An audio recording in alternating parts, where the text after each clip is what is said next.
రోజు ఎమ్మెల్యే అయిన తర్వాత భీమాస్ ప్యారడైస్ తిరుపతికి రావాలని చెప్పి కోరగా నేను ఎమ్మెల్యే గారు ఏదో అర్జెంటుగా రమ్మంటా ఉన్నాడని చెప్పి నేను కార్ బుక్ చేసుకొని అక్కడికి వెళ్ళడం జరిగింది.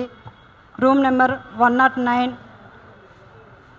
జూలై 6వ తారీఖు రోజు నేను అక్కడికి వెళ్ళడం జరిగింది.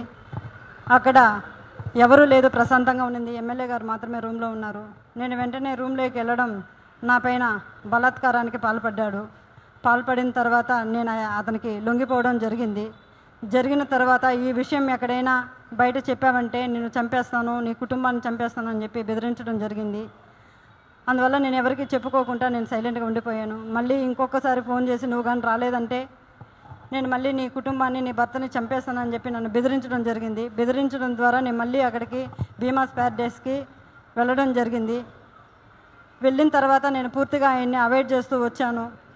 నేను అవాయిడ్ చేశానని తెలుసుకున్న అతను నాకు పదే సైకోలాగా నిమిషానికి ఒకసారి ఫోన్ చేయడం జరిగింది.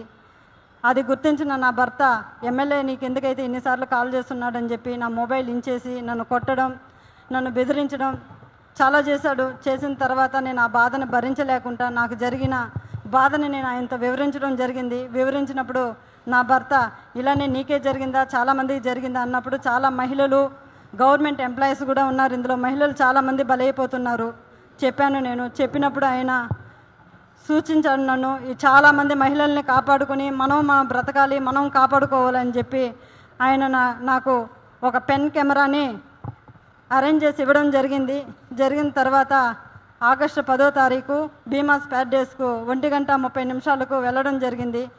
అక్కడ జరిగిన కామ క్రీడలను నేను రికార్డ్ చేసుకొని తీసుకొచ్చి నా భర్తకి ఇవ్వడం జరిగింది. అటు తర్వాత నేను మంగళగిరి పార్టీ ఆఫీస్ గారికి, పెద్దబాబు గారికి, చిన్నబాబు గారికి ఇద్దరికి నేను తెలియజేయడం జరిగింది. వాళ్ళ ద్వారా మాకు పిలుపు వస్తుందని ఇన్ని రోజులు వెయిట్ చేశాము. తర్వాత ఈ విషయం ఆయన తెలుసుకొని నన్ను బ్లాక్మెయిల్కి గురి చేయడము, మా ఇంటి చుట్టూ 4-5 మందిని పంపించి నన్ను వెతకడం చేస్తున్నాడు. నాకు ప్రాణహాని ఉంది, ప్రాణ భయంతో నేను ఇక్కడికి రావడం జరిగింది. అంతేకాకుండా ఇలాంటి చీడ పురుగులు తెలుగుదేశం పార్టీలో ఉన్న రోజులు తెలుగుదేశం పార్టీకి మంచి పేరు రాదని చెప్పి బాబు గారికి తెలియజేస్తున్నాను. అయ్యా బాబుగారు, నేనేదో తెలుగుదేశం పార్టీని కించపరచాలని చెప్పి నేను ఇక్కడికి రాలేదు. అతని వల్ల నాకు ప్రాణహాని ఉంది, నన్ను నేను కాపాడుకోవాలని చెప్పి నేను ఇక్కడికి రావడం జరిగింది. ఇతన్ని కానీ మీరు వెంటనే సస్పెండ్ కానీ చేయలేదంటే నాలాంటి అమ్మాయిలు చాలామంది మహిళలు శీలాన్ని కోల్పోయి బయట రాలేకుండా కుంగిపోతూ ఉన్నారు. మీరు అది గుర్తించి అతన్ని వెంటనే సస్పెండ్ చేయాలని నేను మీకు కోరుకుంటున్నాను. అంతేగాక మీరు కానీ సస్పెండ్ చేయలేదు, నేను, నా భర్త, నా పిల్లలు ఆత్మహత్య చేసుకొని చనిపోతాము మంగళగిరి పార్టీ ఆఫీస్ ఎదురుగా అని చెప్పి నేను మిమ్మల్ని కోరుకుంటున్నాను. శరణు మహాప్రభు చంద్రబాబు నాయుడు గారు, మాకు మీరే దిక్కు శరణు బాబు అని కోరుకుంటున్నాను.